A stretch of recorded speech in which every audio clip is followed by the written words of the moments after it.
통장 앱을 열어보세요. 대출 메뉴를 누르고 금리 옆에 찍힌 숫자를 확인하세요. 5.8%입니까? 6.2%입니까? 그 숫자 끝에 7이 찍히는 순간 당신이 지금까지 버텨온 균형은 한순간에 무너집니다. 집은 더 이상 자산이 아니라 매달 빠져나가는 구멍이 되고 외식을 끊고 학원을 줄여도 메울 수 없는 마이너스가 시작됩니다. 이건 먼 미래의 공포가 아닙니다. 5대 시중은행 혼합형 주담대 금리 상단이 이미 6.24%까지 올라왔고 7%는 불과 몇 번의 조정만 지나면 내 통장에 찍힐 현실입니다.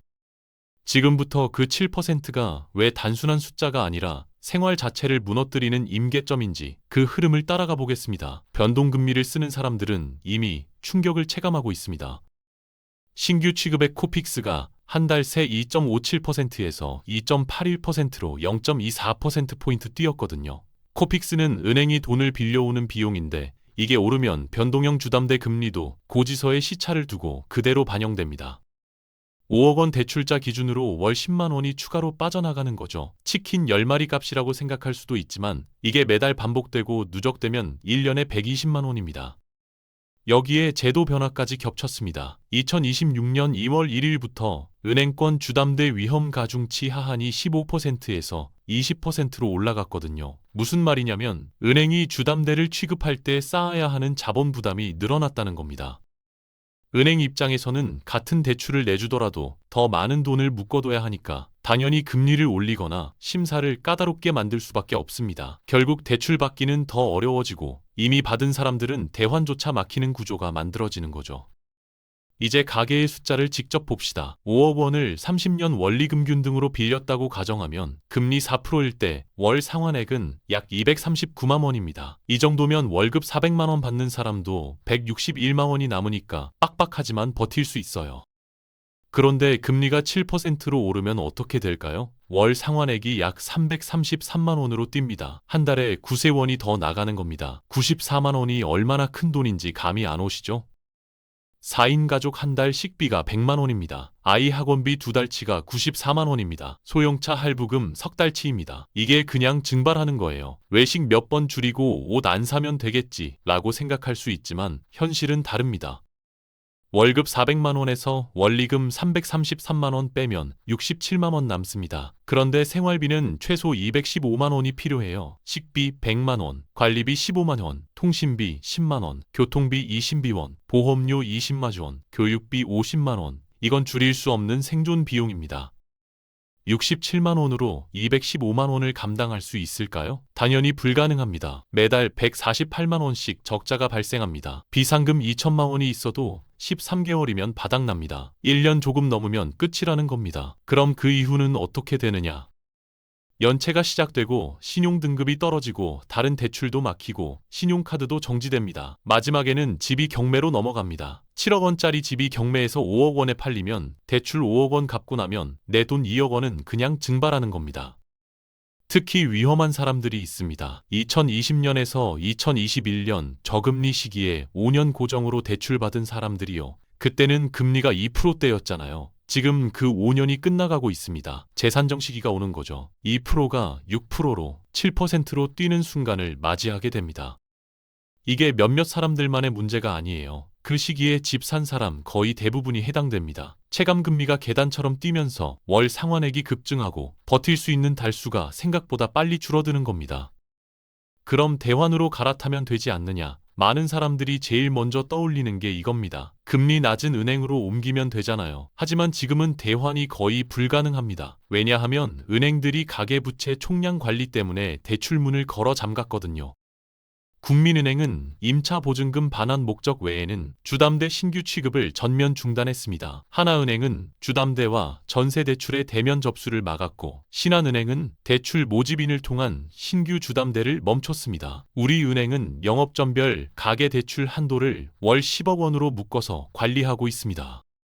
대환도 신규 취급으로 잡히는 경우가 많아서 은행이 조이면 먼저 막히는 통로가 됩니다. 여기서부터는 개인의 의지보다 구조의 힘이 더 크게 작용합니다. 아무리 신용등급이 좋고 소득이 안정적이어도 은행이 문을 닫으면 갈아탈 수가 없는 거예요.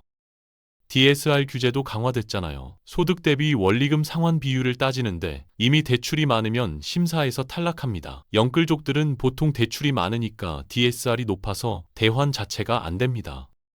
그럼 집을 팔면 되지 않느냐? 팔고 싶어도 사는 사람이 없습니다. 2025년 11월 서울 아파트 거래 신고가 4,395건입니다. 전월 1,141건에서 60.2% 급감했어요. 거래가 반토막도 아니고 3분의 1로 쪼그라든 겁니다. 왜 이렇게 됐을까요? 10월 15일 부동산 대책 때문입니다. 서울 전역이 투기 과열 지구와 조정 대상 지역, 토지 거래 허가 구역으로 묶였거든요. 트리플 규제입니다. 대출 한도가 줄어들고 LTV가 낮아지고 DSR 심사가 강화됐습니다. 돈 빌릴 사람이 급격히 줄어든 거죠. 현금 있는 사람들은 지금 안 삽니다. 더 떨어질 거라고 생각하니까요. 거래가 없으면 집을 팔 수 없습니다. 급매로 내놓으면 어떻게 될까요? 시세보다 10% 낮게 내놓습니다. 7억 원짜리를 6억 3천만 원에 내놓는 거죠. 그래도 연락이 안 옵니다. 한 달 지나도 두 달 지나도 안 옵니다. 중개사한테 전화하면 이렇게 말합니다. 지금은 거래가 없어서 시세 파악이 어렵습니다. 석 달은 기다려 보셔야 할 것 같습니다. 석 달입니다. 그동안 원리금은 계속 나가요. 금리 7%면 월 333만 원씩 나갑니다. 석 달이면 999만 원입니다. 1,000만 원이 그냥 사라지는 겁니다.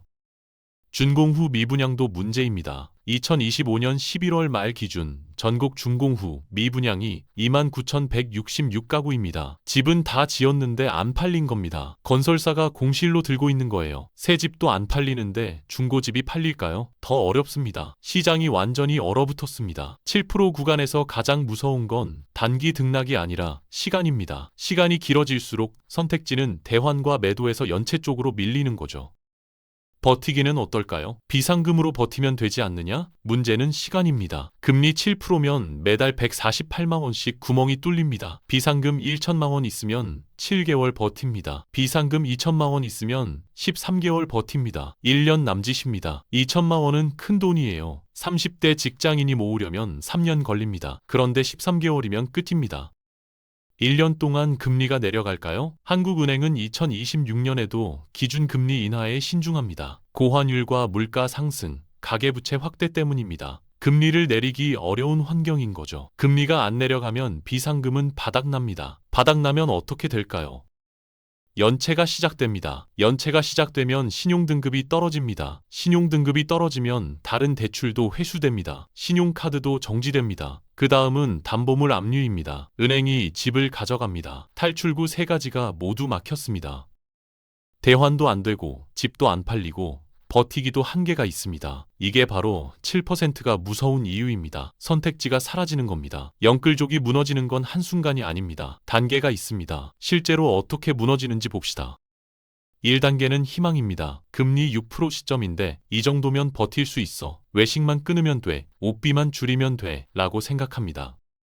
월급 400만 원에서 원리금 300만 원 빼면 100만 원 남는데 생활비 215만 원이 필요하니까 115만 원 부족합니다. 비상금 통장에서 매달 115만 원씩 뺏었습니다. 외식을 끊고 아이들 학원을 하나 끊고 명절에 고향도 안 갑니다. 하지만 아직 괜찮습니다. 비상금이 1,500만 원 있으니까 13개월은 버틸 수 있습니다. 2단계는 불안입니다. 금리 6.5% 시점인데 6개월이 지났습니다. 금리가 또 올랐어요. 원리금이 317만 원이 됩니다. 남는 돈은 83만 원인데 생활비는 여전히 215만 원 필요합니다. 부족한 돈이 132만 원입니다. 이제 외식은 아예 안 합니다. 집에서만 먹습니다. 아이들 학원도 다 끊었습니다. 인터넷 강의로 바꿨습니다. 차도 팔았습니다. 중고차가 1,200만 원에 팔렸는데 할부 대출 500만 원 갚곤 700만 원 남았습니다. 비상금 통장에 넣었습니다. 통장 잔액이 1,220만 원인데 매달 132만 원씩 빠져나가니까 9개월 버팁니다. 밤에 잠이 안 옵니다. 침대에 누워서 천장을 봅니다. 계산기를 두드립니다. 3단계는 공포입니다. 금리 7% 시점인데 1년이 지났습니다. 금리가 7%를 넘었습니다. 원리금이 333만 원입니다. 남는 돈은 67만 원인데 생활비는 여전히 215만 원 필요합니다. 부족한 돈이 148만 원입니다. 비상금 통장을 봅니다. 200만 원 남았습니다. 1년 전에 1,500만 원이었는데 이제 200만 원밖에 안 남았습니다. 1개월 후면 바닥납니다. 집을 팔아야겠다고 생각합니다. 중개사무소에 전화합니다. 중개사가 말합니다. 지금 이 동네는 거래가 거의 없습니다. 급매로 내놓으시면 석 달 정도 걸릴 수도 있습니다. 석 달을 기다릴 수 없습니다. 한 달 후면 비상금이 바닥나니까요. 부모님한테 전화합니다. 핸드폰을 들었다가 내려놓습니다. 3번 반복합니다. 4번째 전화를 겁니다. 아버지, 말이 안 나옵니다. 목이 막힙니다. 아버지가 말합니다. 무슨 일이냐? 돈이 좀 필요해서요. 얼마나? 500만 원만. 긴 침묵이 흐릅니다. 알았다. 이번 주 안으로 보내마. 전화를 끊고 울컥합니다. 4단계는 붕괴입니다. 금리 7% 유지에 14개월이 지났습니다. 비상금이 바닥났습니다. 부모님한테 받은 500만 원도 다 썼습니다. 이번 달 원리금을 못 냈습니다. 통장에 돈이 없습니다. 연체가 시작됐습니다. 은행에서 문자가 옵니다. 대출 연체 안내. 3일 내 입금하지 않으시면 연체 이자가 발생합니다. 3일이 지났습니다. 또 문자가 옵니다. 연체 7일 경과. 신용등급 하락 예정. 신용등급이 떨어졌습니다. 6등급에서 7등급으로요. 신용카드가 정지됐습니다. 마트에서 카드를 긁었는데 승인 거절이 뜹니다. 계산대 앞에서 멈춥니다. 뒤에 사람들이 기다립니다. 얼굴이 빨개집니다. 5단계는 폐허입니다. 연체 후 18개월이 지났습니다. 집이 경매로 넘어갔습니다. 7억 원짜리가 5억 원에 낙찰됐습니다. 시세보다 30% 할인된 겁니다. 대출 5억 원을 갚았습니다. 남는 게 없습니다. 내 돈 2억 원은 증발했습니다. 7년 모은 돈이었습니다. 결혼자금, 출산지원금, 명절 보너스, 야근수당 다 모았습니다. 사라졌습니다. 이사를 갑니다. 전세로 가려고 했는데 보증금이 없습니다. 월세로 갑니다. 보증금 5천만 원, 월세 150만 원짜리 빌라입니다. 보증금도 없어서 부모님한테 또 빌렸습니다. 처남한테도 빌렸습니다. 친구한테도 빌렸습니다. 빚쟁이가 됐습니다.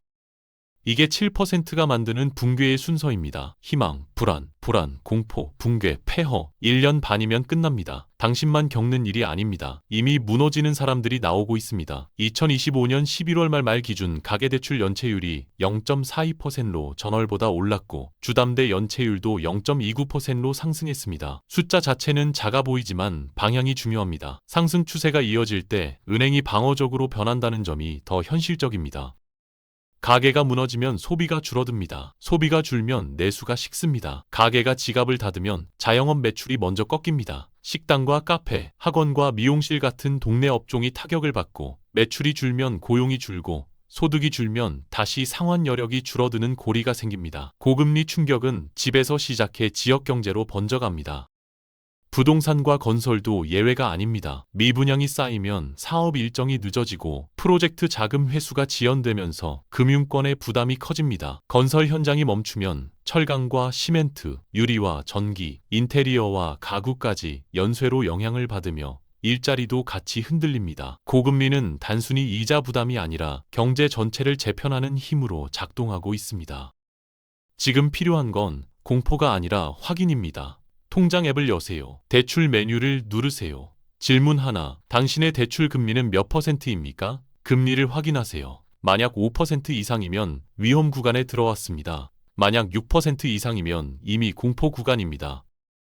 질문 둘. 금리가 2%포인트 오르면 월 원리금이 얼마나 늘어납니까? 계산기를 꺼내세요. 대출 3억 원이면 월 15만 원 정도 증가합니다. 대출 5억 원이면 월 25만 원 정도 증가합니다. 대출 7억 원이면 월 35만 원 정도 증가합니다. 당신은 이 숫자를 감당할 수 있습니까? 질문 셋. 월급에서 원리금 빼고 나면 생활비를 감당할 수 있습니까? 월급 빼기 원리금은 얼마입니까? 거기서 식비, 관리비, 통신비, 교통비, 보험료, 교육비 빼면 얼마가 남습니까? 만약 마이너스면 당신은 지금 이 순간에도 무너지고 있는 겁니다. 질문 넷. 비상금이 얼마나 있습니까? 비상금 통장을 확인하세요. 1천만 원입니까? 2천만 원입니까? 아니면 비어 있습니까?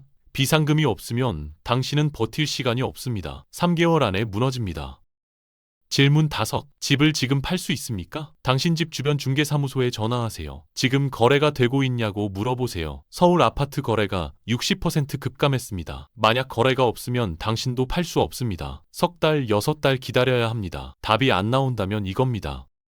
당신은 지금 얼음판 위를 걷고 있습니다. 얼음이 언제 깨질지 모릅니다. 당신은 지금 어디쯤 있습니까?